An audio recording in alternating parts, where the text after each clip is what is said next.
जमीयत उलेमा हिंद की working committee की बैठक में पहलगाम आतंकवादी हमले के खिलाफ प्रस्ताव पारित किया गया। जमीयत उलेमा हिंद ने प्रस्ताव पास करके कहा है कि पहलगाम आतंकवादी हमला गलत था, हम उसकी निंदा करते हैं। भारत पाकिस्तान के बढ़ते हुए तनाव के बीच रक्षा मंत्रालय का बड़ा फैसला, जबलपुर में सेना गोला बारूद सप्लाई करने वाली ऑर्डिनेंस फैक्ट्रियों में रद्द की गई हैं छुट्टियां, प्रोडक्शन बढ़ाने के आदेश। भारत पाकिस्तान तनाव के बीच सेना की बढ़ गई है ताकत, नई एयर डिफेंस मिसाइल खरीदेगा भारत, 48 लॉन्चर, नाइट विजन भी खरीदेगा। पहलगाम हमले के बाद नौसेना का बड़ा युद्धाभ्यास, गुजरात में पोरबंदर के तट पर फायरिंग ड्रिल की गई। भारतीय नौसेना ने अरब सागर में दिखाया दम, पीएम मोदी से मिलकर नेवी चीफ ने दी ड्रिल की पूरी जानकारी। पाकिस्तान ने लगातार 10वें दिन तोड़ा है सीज फायर को, वाड़ा पुंछ समेत 8 जगहों पर फायरिंग की गई।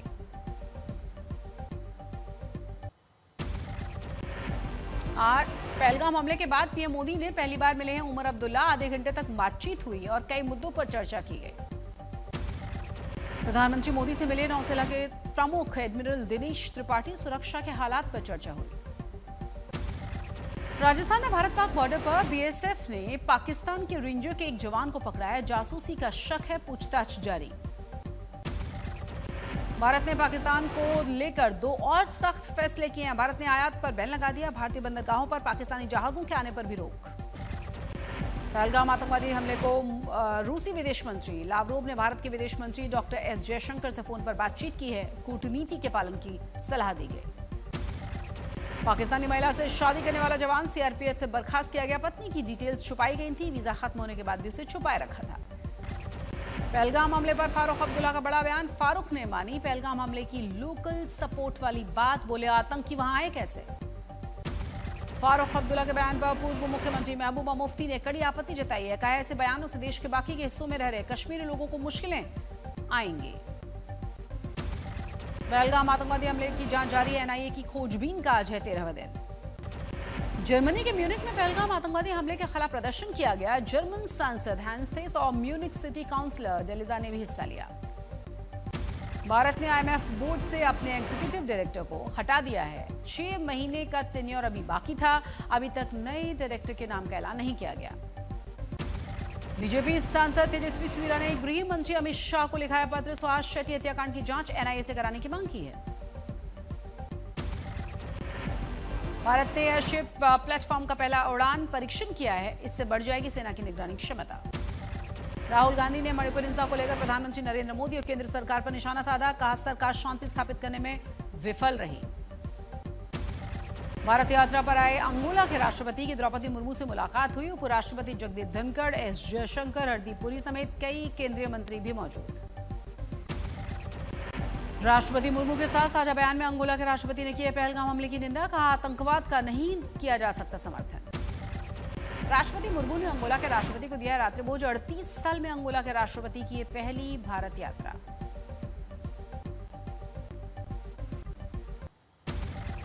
लखनऊ में आज विश्व हिंदू परिषद धर्म संसद का आयोजन करेगी, हिंदू राष्ट्र के एजेंडे पर चर्चा की जाएगी। कुछ ही देर में शुरू हो रही है आज पटना में महागठबंधन की तीसरी बैठक, सभी 6 पार्टी के नेता मौजूद रहेंगे। आज ओवैसी मोतिहारी में रैली को संबोधित करेंगे। पहले दिन संबोधन में तेजस्वी यादव पर जमकर निशाना साधा गया था, सीएम पद के लिए भी अयोग्य बताया था। आज से 3 दिन के वायनाड के दौरे पर रहेंगी कांग्रेस की सांसद प्रियंका गांधी, कई कार्यक्रमों में हिस्सा लेंगी। असम के बोगाईगांव में सीएम विभिन्नता के दावों के बाद गर्मा गई है सियासत, गौरव गोगोई के बच्चे भारतीय नागरिक नहीं हैं, 15 दिनों तक पाकिस्तान में किया क्या। बारपेटा में गोगोई ने शर्मा के आरोपों पर जवाब देते हुए इस्तीफे की मांग कर डाली है, दोनों ही नेताओं के बीच सोशल मीडिया पर तीखी बहस जारी। गोगोई ने कहा है कि सीएम को मेरे बच्चों की चिंता है, लेकिन मुझे पूरे असम के बच्चों के कल्याण की चिंता है। गोगोई ने कहा कि हम चाहते हैं सरकार पाकिस्तान को कड़ा और करारा जवाब दे, लेकिन बीजेपी ओछी राजनीति करके अपना गुस्सा और हताशा विपक्ष पर निकाल रही है। मुंबई हमले के मास्टरमाइंड ताऊपुर राणा की हैंडराइटिंग और वॉइस सैंपल लिया गया है, एनआईए की कोर्ट की मंजूरी के बाद ये लिया गया। जातीय जनगणना पर तेजस्वी यादव ने प्रधानमंत्री को चिट्ठी लिखी तो केंद्रीय मंत्री ललन सिंह ने लालू प्रसाद यादव पर वार किया। बीजेपी बोली ये क्रेडिट नहीं डेबिट का मसला है। गोवा मंदिर भगदड़ की न्यायिक जांच के आदेश जारी किए गए, सीएम सावंत का फैसला, 6 लोगों की इसमें जान चली गई थी।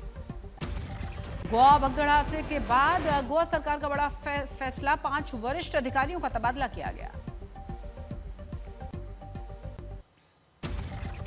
बिहार के पटना में आज होगा खेलो इंडिया यूथ गेम्स का आगाज। PM Narendra Modi video conferencing के जरिए संबोधित करेंगे। खेलो इंडिया यूथ गेम्स में 28 खेलों का आयोजन किया जाएगा। देश भर में 8,500 खिलाड़ी हिस्सा लेंगे। उद्घाटन समारोह में खेल मंत्री मनसुख मांडविया भी मौजूद रहेंगे। पटना मेडिकल कॉलेज अस्पताल की नई बिल्डिंग में सीएम नीतीश कुमार ने उद्घाटन किया। हाईटेक पीएमसीएच में 1117 बेड की व्यवस्था है। बीजेपी सांसद निशिकांत दुबे के खिलाफ अवमानना की कार्रवाई शुरू करने वाली मांग पर सुप्रीम कोर्ट में 5 तारीख को सुनवाई। शिमला का संजौली मस्जिद अवैध घोषित किया गया है। नगर निगम आयुक्त की अदालत ने इसे गिराने के आदेश दिए। दिल्ली पुलिस ने 6 अवैध बांग्लादेशी महिलाओं को हिरासत में ले लिया बिना अवैध दस्तावेजों के यहां रहने के आरोप।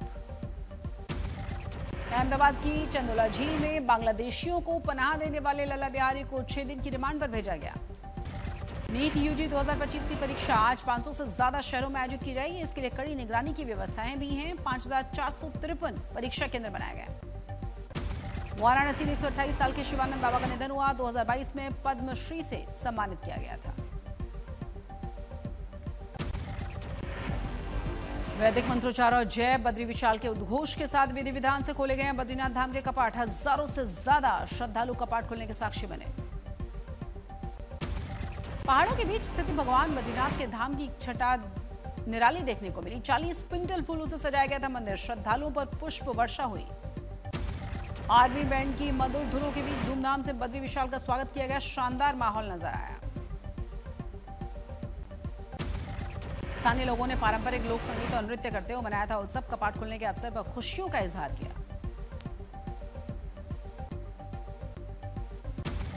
आरती भोग परंपरा के अनुसार रस्मों के पालन के साथ ही शुरू हुआ भगवान बद्री विशाल के दर्शनों का सिलसिला। दर्शनों के लिए उमड़ रहा है तीर्थयात्रियों का सैलाब।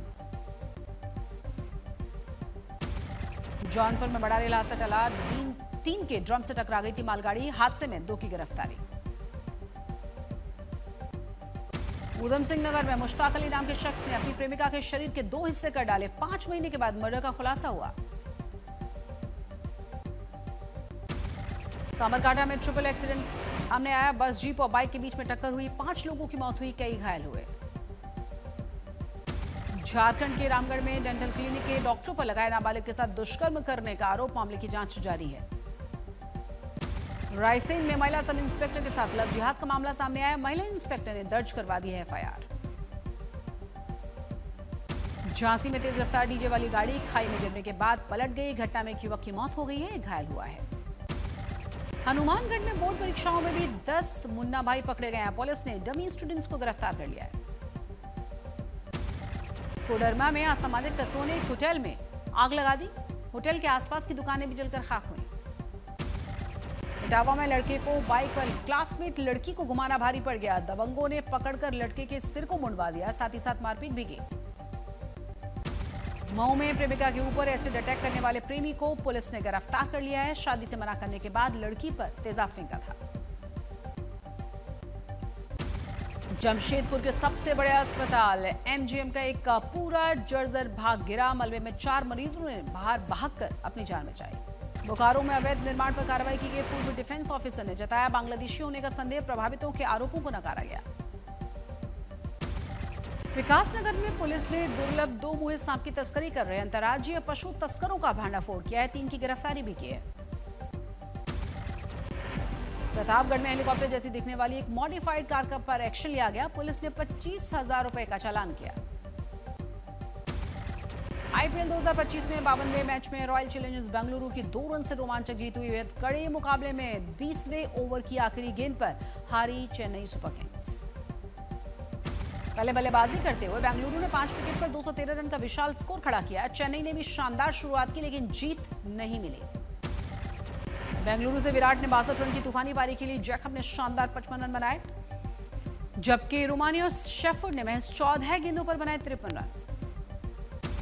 आयुष महात्रे की 94 रन की विस्फोटक पारी और रविंद्र जडेजा की 77 रन की नाबाद पारी भी बेकार गई, लेकिन बेंगलुरु के लिए खुल गए हैं प्लेऑफ के दरवाजे।